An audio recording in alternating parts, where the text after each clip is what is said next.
Hello friends, welcome to my channel Sahu science classes. तो I hope आपकी UP board की तैयारी बहुत अच्छे से चल रही होगी। आपके एग्ज़ाम बहुत करीब हैं और आपको बहुत अच्छे से पढ़ना है।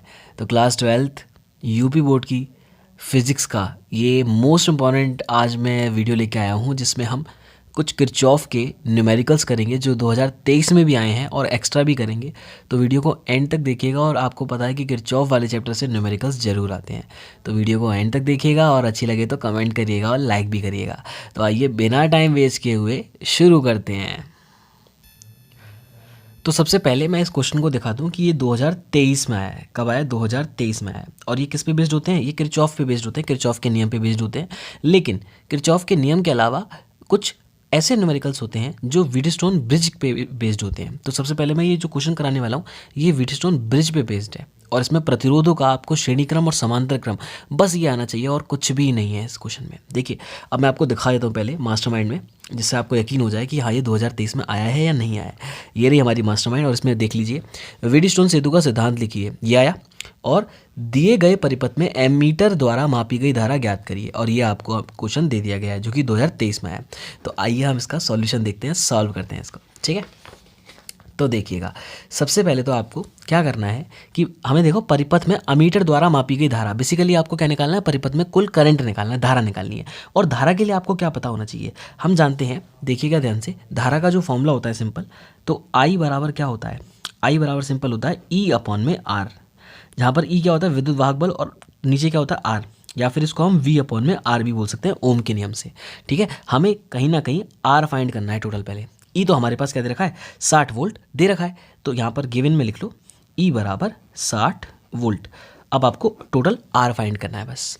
अब आती है बात इस डायग्राम की, तो इस डायग्राम को ध्यान से देखिएगा, नोट करिएगा। यहाँ डायग्राम में देखिए, कभी भी आपको ऐसी कंडीशन मिल जाए, है ना, सबसे पहले आप इतने पार्ट को देखिए, बस सिर्फ इतने पार्ट को। तो देखिए यहाँ पर क्या है? यहाँ पर एक व्हीटस्टोन की तरह भांति व्यवहार करेगा। किसकी तरह? व्हीटस्टोन। कैसे? देखो यहाँ से धारा जाएगी, कहाँ से जाएगी? यहाँ से धारा जाएगी। जब यहाँ से धारा जाएगी तो ध्यान से समझिएगा बच्चों, जब यहाँ से आपकी धारा जाएगी तो देखो दो पार्ट्स में बट जाएगी, एक तो यहाँ चली जाएगी और एक यहाँ चली जाएगी। इस तरीके से दो पार्ट्स में धारा चली जाएगी। जब धारा इधर जाएगी और इधर जाएगी तो देखियो मैंने आपको बता रखा है कि धारा अलग अलग जा रही है, तो कौन सा है? समांतर क्रम। धारा सेम सेम में जा रही है तो कौन सा है? श्रेणी क्रम है। आगे मेरी बात समझ में? अब देखिएगा आपको क्या करना है, ये देखना है और ये देखना है। उसके बाद में आपको साथ में क्या देखना है? व्हीटस्टोन सेतु को दिमाग में रखना है। देखो व्हीटस्टोन सेतु कैसे बनता है? ऐसे बनता है। बनता है कि नहीं बनता है व्हीटस्टोन सेतु? सोचो दिमाग में, इस तरीके से बनता है व्हीटस्टोन सेतु, ठीक है। ये बना, ये बना और ये बना। तो ध्यान रखिएगा कि देखो जो इसमें धारा जाती थी वो इसी में जाती थी, और जो इसमें जाती थी वो इसमें जाती थी। बीच वाला बेकार होता था। बीच वाला क्या होता था? बेकार। और उसके लिए कंडीशन क्या थी? P अपॉन क्यू बराबर होना चाहिए था R अपॉन एस के, ठीक है। तो देखो इसके लिए कंडीशन देख लेते हैं। हमने देखा एक धारा इसमें जा रही है, एक धारा इसमें जाती है, तो P अपॉन क्यू हो गया और P अपॉन क्यू हो गया और R अपॉन एस हो गया, इस तरीके से। तो देखो बीच वाला जो है वो बेकार हो जाएगा कब? अगर ये वाली कंडीशन सेटिस्फाई हो गई। कैसे? देखो ध्यान से, ये 20 है और बटे में 20 बराबर होगा 20 बटे 20। तो देखो एक आ गया और एक आ गया, ये दोनों बराबर हैं। तो इसका मतलब क्या है कि ये जो है ना ये प्रभावहीन होंगे। तो 10 ओम के जो दोनों प्रतिरोध है वो कैसे होंगे? प्रभावहीन होंगे, क्योंकि ये क्या है? एक संतुलित व्हीटस्टोन सेतु है। ये क्या है? संतुलित व्हीटस्टोन सेतु है। चाहे इसको देख लो और चाहे इसको देख लो, ठीक है। चाहे इसको देख लो और चाहे इसको देख लो। जिसने व्हीटस्टोन सेतु पढ़ रखा है उसको ये आराम से समझ में आ गया होगा। अब देखिए अब हमारे पास क्या बचा कि ये जो 10 हो गए ना, ये 10 ओम के, ये तो प्रभावहीन हो गए, तो इसको हम कैंसिल कर देते हैं। इसको हटाया और इसको हटाया, ये दोनों तो क्या हो गए? कैंसिल हो गए, ठीक है। अब हमारे पास क्या बचा? देखिए ध्यान से, धारा कहाँ से जा रही है? यहाँ से जा रही है। तब धारा यहाँ से जा रही है तो देखो इसमें भी जाएगी और इसमें भी जाएगी। तो एक तो ये वाले हो गए किस में? श्रेणी क्रम में। ये वाले तीनों किस में हो गए? श्रेणी क्रम में। और ये वाले भी तीनों, इसमें भी सेम धारा जा रही है, तो ये भी किस में हो गए? श्रेणी क्रम में हो गए। और ये दोनों आपस में किस में हो गए? समांतर क्रम में हो गए। ये किस में हो गए? समांतर क्रम में। तो सबसे पहले हम क्या निकालेंगे बच्चों? सबसे पहले हम निकालेंगे R1। हम क्या निकालेंगे? R1 निकालेंगे। तो R1 क्या हो जाएगा? ये तीनों श्रेणी क्रम में है, ये तीनों श्रेणी क्रम में है। तो क्या हो जाएगा? 20 + 20 + 20 क्या हो जाएगा? 60 ओम हो जाएगा, ठीक है। अब R2 निकाल लो। R2 क्या हो जाएगा? 20 + 20 + 20। क्यों? क्योंकि ये क्या है? तीनों श्रेणी क्रम में है। तो देखो 20 + 20 + 20 क्या आ गया? 60 ओम आ गया। अब जो रिजल्ट निकल के आया है, इसका रिजल्ट और इसका रिजल्ट, इन दोनों में धारा अलग अलग है, तो ये दोनों किस में हो गए, समांतर क्रम में। किस में हो गए, समांतर क्रम में। अब इसको सॉल्व कर लेते हैं इजीली समांतर क्रम में। तो देखो श्रेणी क्रम में तो हमने ऐड कर दिया, श्रेणी क्रम का फॉर्मूला यही तो होता है ना, श्रेणी क्रम में तो ऐड कर देते हैं। और समांतर क्रम का फॉर्मूला क्या होता है, तो देख लो 1/r बराबर 1/r1 प्लस 1/r2 होता है। अब यहाँ पर हम रख देंगे, तो 1/60 प्लस 1/60।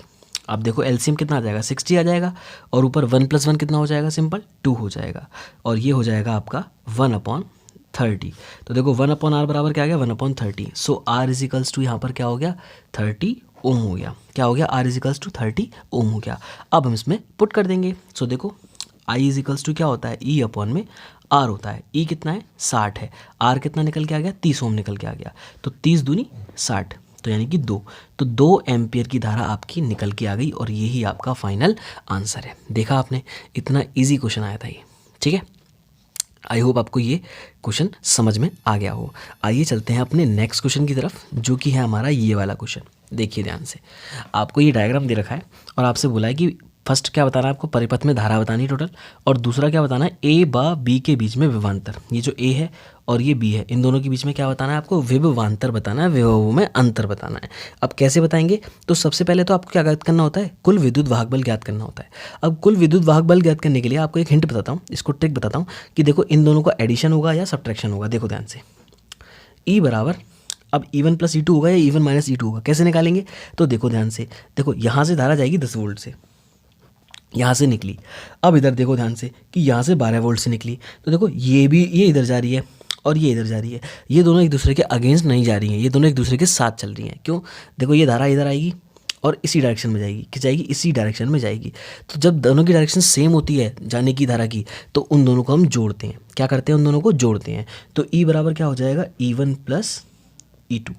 तो E1 + E2 कितना हो जाएगा, 10 और 12, 10 और 12 कितना हो जाएगा हमारा, 10 + 12 बराबर हो जाएगा 22 वोल्ट हो जाएगा। क्या हो जाएगा, 22 वोल्ट हो जाएगा। हमें क्या निकालनी है, परिपथ में धारा। अभी बताया मैंने, I बराबर क्या होता है, E/r होता है। तो परिपथ में धारा निकालनी है, तो यहाँ पर हमें R और चाहिए। अब देखो ये 6 है और ये 12 है, तो 6 और 12 किस में है, ये समांतर में है, श्रेणी में है। अब ये आपको सोचना पड़ेगा। तो देखिए ये दिख तो रहे हैं हमें किस में, समांतर में, लेकिन है ये किस में, श्रेणी में। क्यों, अभी मैंने आपको बताया कि सेम धारा जा रही है। कैसे जा रही है, सेम। देखो 12 वोल्ट से धारा निकलेगी, 12 में जाएगी और फिर 6 में जाएगी। देखो जो 12 वोल्ट से धारा निकलेगी वो 12 में भी जाएगी और 6 में भी जाएगी। तो जब सेम धारा जाती है तो किस में होते हैं, श्रेणी क्रम में।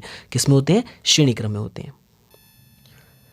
इसलिए हम क्या करेंगे, इनको ऐड कर देंगे। तो हमारा R बराबर हो जाएगा R1 + R2, यानी कि 12 + 6, जो कि हो जाएगा 18 ओम।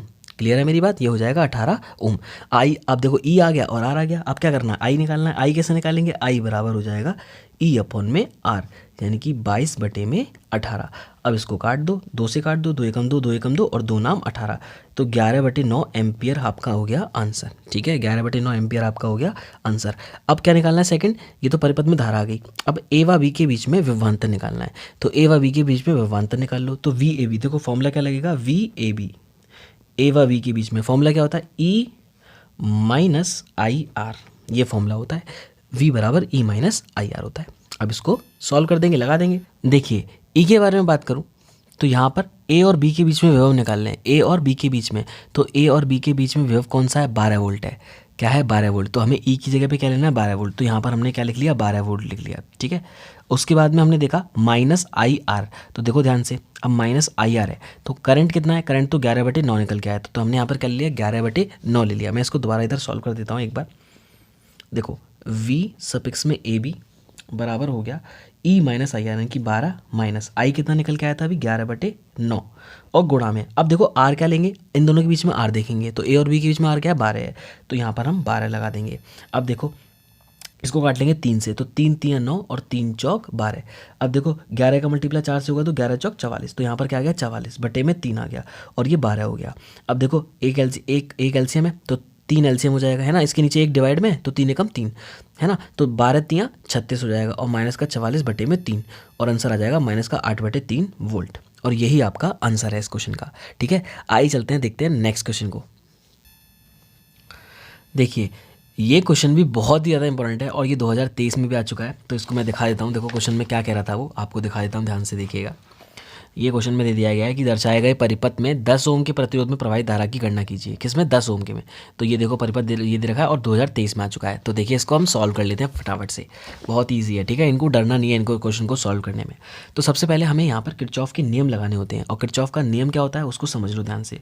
किरचॉफ का जो सेकंड नियम है वो है सिग्मा ई बराबर सिग्मा आई आर, ठीक है। सिग्मा ई बराबर सिग्मा आई आर, यानी कि जितने भी आई और आर यानी कि धारा और प्रतिरोध के गुणनफल जितने भी आ रहे होंगे उन सब का योग करते जाएंगे और इधर विद्युत वाहक बल का योग करते जाएंगे। उसमें कुछ नियम है वो बीच में मैं बता दूंगा मैं आपको, ठीक है। तो अगर आपने कुछ भी नहीं पढ़ा है तो भी आपके समझ में आ जाएगा, इस तरीके से मैं आपको करा दूंगा। हमें क्या करना है, यहाँ पर 10 ओम के प्रतिरोध में धारा निकालनी है। किसमें? 10 ओम के में, यानी कि इसमें जो धारा बह रही है I1 निकालनी है। बेसिकली हमें I1 निकालनी है, तो I2 भी निकाल दो, कोई दिक्कत नहीं है, लेकिन I1 आ जाएगी तो आपको जरूरत नहीं किस चीज़ की निकालने की। उसने जो पूछा है उतना ही करना है बस, ठीक है। तो देखो अब I1 कैसे निकालेंगे उसको देखते हैं हम। तो देखो ध्यान से, सबसे पहले हमें क्या करना है, सबसे पहले हमें कोई एक बंद पाश मान लेना है। क्या मान लेना है? बंद पाश मान लेना है। अब बंद पाश कौन सा मानेंगे, तो देखिए बंद पाश मतलब बंद लूप मान लेना है कोई सा भी। तो हमने ऐसा करा कि यहाँ पर जो धारा देखिए हमने 3 वोल्ट से प्रवाहित है वो I1 है और 4.5 वोल्ट से प्रवाहित है वो I2 है। देखो यहाँ से मैं डायग्राम थोड़ा सा एक्सप्लेन कर देता हूँ, देखिएगा ध्यान से। 4.5 से धारा I2 निकली, यहाँ गई, और यहाँ से भी कौन सी धारा जा रही है? I2 जा रही है, I2 जा रही है, I2 यहाँ पे गई। अब यहाँ पर I1 आ रही है यहाँ से, तो I1 इधर आई, तो देखो दोनों मिलके चली गई, I1 प्लस I2 इधर, या I1 प्लस I2 दोनों जा रही हैं। अब इधर I1 अपने घर में चली जाएगी रास्ते और I2 इधर निकल जाएगी अपने घर को, इधर आ जाएगी लौट के। तो इस तरीके से I1 और I2 दोनों जा रही थी। अब हमने क्या किया, हमने 2 लूप मान लिए। अब 2 लूप कौन से मान लिए? एक तो हमने माना E, और आपका E की बात मान लेते हैं F, एक मिनट, ये वाला E, F, G, H और D, E, F, G, H और D, हम एक लूप ये वाला मान रहे हैं, ठीक है। तो मैं लिख देता हूँ यहाँ पर बंद पाश, क्या लिखते हैं इसको? बंद पाश बोलते हैं। तो यहाँ पर मैं लिख देता हूँ बंद पाश E, F, G, H, D में, है ना। बंद पाश E, F, G, H, D में। यहाँ पर हम क्या लगा देते हैं, यहाँ पर हम किरचॉफ का नियम लगा देते हैं दूसरा वाला। तो देखो जो धारा आ रही होगी और प्रतिरोध धारा होगा उनका गुणनफल कर देंगे, ठीक है। और धारा के दिशा में अगर हम जा रहे होंगे तो पॉजिटिव लेना है, और धारा के अगर अगेंस्ट जा रहे होंगे तो नेगेटिव लेना है। कैसे? देखो सबसे पहले E से F जाओ, तो देखो E से F गए, कुछ नहीं मिला। फिर F से G जाओ, F से G गए, कुछ नहीं मिला। G से H गए, अब देखो G से H में बहुत कुछ मिल गया। G से H में देखो प्रतिरोध मिला और धारा मिली। G से H में क्या मिला? प्रतिरोध मिला और धारा मिली। तो इन दोनों का मल्टीप्लाई कर दो, 6 और I1 प्लस I2, ठीक है। अब हम कहाँ गए? H से D में गए, H से D में गए, ठीक है। H से D में गए तो भी हमें कुछ नहीं मिला। लेकिन एक और चीज़ समझ लो, यहाँ पर देखो बंद पाश है, बंद तो हुआ नहीं, देखो E है तो एंड में हमें क्या लगाना पड़ेगा? यहाँ E भी लगाना पड़ेगा। यहाँ पर E, F, G, H, D, E में, तो E, F, G, H, D, E में हम यहाँ तक जाना पड़ेगा। जब यहाँ तक जाएंगे तो ये लूप पूरा यहाँ तक चलेगा। तो देखो D से E जा रहे हैं, कहाँ तक जा रहे हैं? D से E जा रहे हैं। तो जब D से E जा रहे हैं तो भी धारा के साथ जा रहे हैं, तो भी धारा के साथ जा रहे हैं। तो यहाँ पर धारा मिली और प्रतिरोध मिला, तो धारा और प्रतिरोध का गुणनफल क्या हो जाएगा? प्लस में 10 I1 हो जाएगा, 10 I1 हो जाएगा। इधर हो गया सिग्मा IR वाला काम हो गया। अब बराबर में अब सिग्मा E, अब इसके अंदर कितने वोल्ट आ रहे हैं? देखो 3 वोल्ट है बस, और वो भी धारा के साथ जा रहे हैं, तो सही मिल रहा है हमें। तो 3 वोल्ट कैसा हो जाएगा? पॉजिटिव हो जाएगा। तो ये आ गया 3 वोल्ट, या 3 लिख दो सिर्फ यहाँ पे, इतनी बात समझ में आ गई। अब इसको सॉल्व कर लो थोड़ा सा। ये देखो 6 I1 मल्टीप्लाई कर दिया plus 6 I2 plus 10 I1 is equals to 3। अब देखो 6 I1 प्लस 10 I1 कितना हो जाएगा? 16 I1 हो जाएगा, और plus 6 I2 is equals to कितना हो जाएगा? 3 हो जाएगा। इसके बाद देखिएगा, ध्यान से समझिएगा, है ना। देखिए ध्यान से, इसके बाद हम समझेंगे। इसके बाद हमने देखा कि अब दूसरा लूप मानना पड़ेगा हमें। अब हम दूसरा लूप कौन सा माने? तो हमने एक काम किया, इसको लूप को मान लिया A, B, उसके बाद में C और D, फिर H, A, B, C, D, H, उसके बाद में मान लिया G और F और A। मतलब हमने ये वाला लूप मान लिया, ध्यान से समझिएगा। देखो हम इसके साथ मान लेते हैं, अगर धारा के साथ, तो हमारे लिए इजी रहेगा। देखो C, C से B, B से A, A से F, और ये वाला G, H, D और C, ऐसे करके। तो हमने एक लूप मान लिया ये वाला, ठीक है। देखो यहाँ पर लूप का नाम लिख देता हूँ मैं इस जगह। देखो लूप है हमारा C, फिर B, A, फिर F, फिर G, एच और डी, तो ये बंद पाँच हमारा मान लिया हमने, और डी और सी पे ख़त्म कर दो, तो ये इसमें। अब हम इसमें रूल लगाएंगे, तो देखिए इसमें यहीं पे रूल लगा देता हूँ, देखिए ध्यान समझिएगा, किरचॉफ का दूसरे नियम लगा देंगे यहाँ पे। अब हम सी से गए, सी से बी में गए, तो सी से बी में हमें क्या मिला, 4.5 मिला, है ना, लेकिन ये तो वोल्ट है, हमें प्रतिरोध चाहिए और धारा चाहिए, तो देखो I2 है, यहाँ पर कोई प्रतिरोध नहीं है तो इसको छोड़ देंगे। अब बी से ए गए, कुछ नहीं मिला, ए से एफ गए, तो यहाँ पर देखो धारा मिली, I2 जा रही है इधर और 3 भी जा रहा है, 3 भी है, I2 भी है और 3 भी है, तो यहाँ पर हम क्या लिख देंगे 3I2, क्या लिख देंगे 3I2, और हम धारा के साथ जा रहे हैं तो ये कैसा होगा, पॉजिटिव होगा। उसके बाद आगे चलते हैं, अब यहाँ पर आए तो देखो यहाँ पर क्या मिला, दोबारा से 6I1 + I2 मिल गया, तो प्लस में 6I1 + I2 हो गया, ठीक है। अब इधर आए तो देखो अब खत्म, सी पे आगे लौट के, तो ये पाँच हमारा खत्म हो गया। अब इजिकल्स टू में इधर आते हैं, तो देखो इसमें कोई और वोल्ट पड़ रहा है, इसमें कोई भी वोल्ट नहीं है, सिर्फ 4.5 वोल्ट एक ही है, तो यहाँ पर बराबर में क्या आ जाएगा, 4.5 आ जाएगा, ठीक है, बराबर में क्या आ जाएगा, 4.5 आ जाएगा। अब इसको सॉल्व कर लेते हैं, तो देखिए ध्यान से, 3I2 प्लस मल्टीप्लाई कर दो 6I1 प्लस 6 का मल्टीप्लाई से कर देंगे, क्या हो जाएगा 6I2 बराबर हो जाएगा 4.5। अब देखो यहाँ पर 3I2 प्लस 6I2 कितना हो जाएगा, ये हो जाएगा 6I1 और प्लस में 6 और 3 9I2 बराबर में हो जाएगा 4.5। आई होप आपको मेरी बात समझ में आ गई होगी इतनी। इसके बाद में हम एक काम कर सकते हैं, या तो इसमें से कुछ कॉमन ले लो, 3 कॉमन ले लो तो भी सॉल्व कर सकते हो। देखो इनमें से 3 कॉमन ले लें तो क्या बचेगा, 3 दूनी 6 प्लस यहाँ पर क्या बचेगा, 3 3 9 और बराबर में 4.5 आ जाएगा, ठीक है। अब इसके बाद देखो ध्यान से, 3 को डिवाइड में भेज देंगे तो ये हो जाएगा 2I1, देखो ये फर्स्ट इक्वेशन मान लेना है ना, 2I1 प्लस 3I2 और बराबर हो जाएगा 4.5/3। तो इसे कैसे सॉल्व करेंगे, देखो पॉइंट हटेगा और नीचे 0 आ जाएगा। अब इसको काट दो, किससे काटोगे, किसी से भी काट दो, 5 से काट दो या 15 से काट दो, तो देखो 15 दूनी 30 और 15 3 45, 3/2 यानी कि 1.5 आ गया, कितना आ गया 1.5 आ गया, और इसको हमने ऐसे लिख दिया। अब ये हो गई सेकंड इक्वेशन, ये हो गई फर्स्ट इक्वेशन और ये हो गई सेकंड इक्वेशन, इन दोनों को सॉल्व कर लेंगे, I1 I2 की वैल्यू निकाल लेंगे। तो देखो समीकरण 1 व समीकरण 2 से हम क्या कर सकते हैं, I1 I2 की वैल्यू निकाल सकते हैं। अब देखिएगा ध्यान से, देखो समीकरण 1 है, इसके नीचे लिख देता हूँ मैं, 2I1 प्लस 3I2 बराबर 1.5, ये सेकंड इक्वेशन लिख दी मैंने यहाँ पे। अब देखो हमें I1 की वैल्यू निकालनी है, तो हमें I1 की वैल्यू निकालनी है, किसकी, I1 की वैल्यू निकालनी है, तो हमें क्या करना होगा, I2 को गायब करना होगा। तो I2 को सेम कर दो, देखो यहाँ पर 2 का मल्टीप्लाई कर दें इस पूरी इक्वेशन में तो 6 बन जाएगा कि नहीं बन जाएगा। तो देखो ध्यान से, इसको मैं दोबारा लिख देता हूँ, देखो 16I1 plus 6I2 equals to 3। अब इसमें 2 का मल्टीप्लाई कर दो, इसमें क्या हो जाए 2 का मल्टीप्लाई कर दो, 2 दूनी 4I1, ठीक है, और प्लस क्या हो जाएगा 2 3 6I2 और बराबर 2 करेंगे तो 15 दूनी 30 हो जाएगा, यानी कि 3.0 हो जाएगा। अब देखो ध्यान से माइनस कर दो, देखो माइनस हो जाएगा, ये माइनस हो जाएगा, इससे ये कैंसिल, इससे ये कैंसिल, क्या हो जाएगा 0, और यहाँ पर 16 में से 4 गए तो 12I1, तो I1 कितना हो जाएगा 0/12 यानी कि 0 एम्पियर हो जाएगा।